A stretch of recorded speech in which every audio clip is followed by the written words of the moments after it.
आज मैं आपको चैप्टर 7 कोऑर्डिनेट ज्योमेट्री के फार्मूले बताऊंगी। ध्यान से देखिए।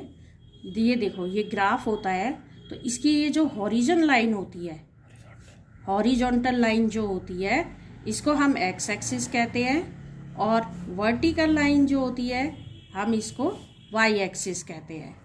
जहाँ पे ये दोनों मिलते हैं ये इसका ओरिजिन कहलाता है, जिसको हम 0 0 से शो करते हैं। अगर आपको एक्स एक्सिस पर कोई भी पॉइंट ड्रॉ करना है तो आप उस पर वाई की वैल्यू क्या हो जाती है, 0। जैसे कि मैंने ये मान लीजिए ड्रॉ किया और इस वक्त 3 लिखा, तो मैं इसको कैसे लिखूंगी, x, 0 हुआ ना, एक्स एक्सिस पे y की वैल्यू 0, और अब मैं इसे लिखूंगी तो 3, 0, क्योंकि इस पे y की वैल्यू 0 है। इसी तरह y एक्सिस पे क्या होता है, x की वैल्यू 0 होती है, x की वैल्यू, ठीक है। अगर ये यहाँ भी मैं 3 लेती हूँ तो अब इसको कैसे लिखूंगी, y, पहले आपको पता है x की वैल्यू लिखी जाती है तो 0 y, ठीक है, फिर 0 3। अगर हमें अब कोई भी पॉइंट ड्रॉ करना है तो हमें एक पेयर चाहिए कोऑर्डिनेट्स का, तो वो क्या हो जाएगा, जैसे मान लीजिए मैं इसको ड्रॉ करती हूँ ए के कोऑर्डिनेट्स, तो ए के कोऑर्डिनेट्स के लिए मैंने ये वाला ड्रॉ किया, ए पॉइंट के कोऑर्डिनेट्स, इसको बोलेंगे x1 y1। अब इसके साथ ही मैं बी के कोऑर्डिनेट्स ड्रॉ करती हूँ, बी पॉइंट के, तो इसके अब ये मैंने बी पॉइंट के कोऑर्डिनेट्स किए x2 y2। अगर मेरे को इनके बीच का डिस्टेंस निकालना है, ए बी के बीच का डिस्टेंस, तो अब ऐसा तो कोई फार्मूला है नहीं, इसके लिए मैं क्या करूँगी कि इसको सी से ज्वाइन कर दूँगी, सी पॉइंट तक ले जाऊँगी, तो ये क्या बन गया, राइट एंगल ट्रायंगल।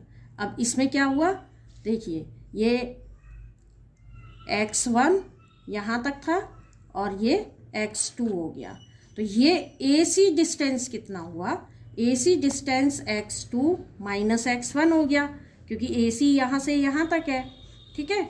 और BC डिस्टेंस कितना हो जाएगा, ये y1 है यहाँ से यहाँ तक, और ये y2 है, तो ये कितना हो जाएगा, y2 माइनस y1। अब हमें राइट एंगल ट्रायंगल की प्रॉपर्टीज तो पता है कि AB का स्क्वायर इक्वल टू AC का स्क्वायर प्लस BC का स्क्वायर।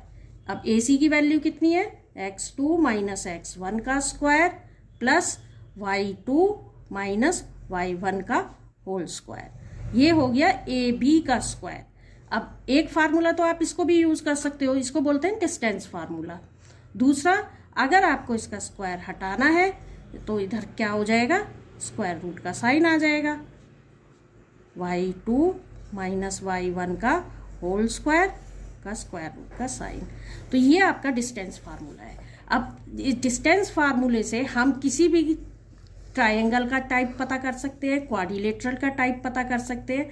यानी जैसे कि अगर कोई भी ट्रायंगल है और इसके कोऑर्डिनेट्स आपको पता है A B C, ठीक है, कोऑर्डिनेट्स नहीं वर्टिसेस हैं और उनके कोऑर्डिनेट्स आपको पता है, तो AB के बीच का डिस्टेंस निकालिए, BC के बीच का डिस्टेंस निकालिए सेम फार्मूला अप्लाई करके, और AC का डिस्टेंस निकालिए।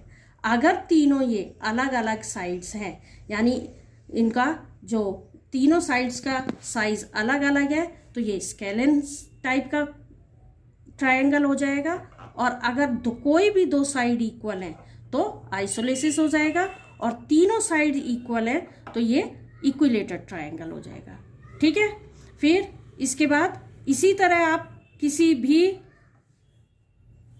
क्वाड्रिलेटर को पता कर सकते हो कि इसका टाइप क्या है।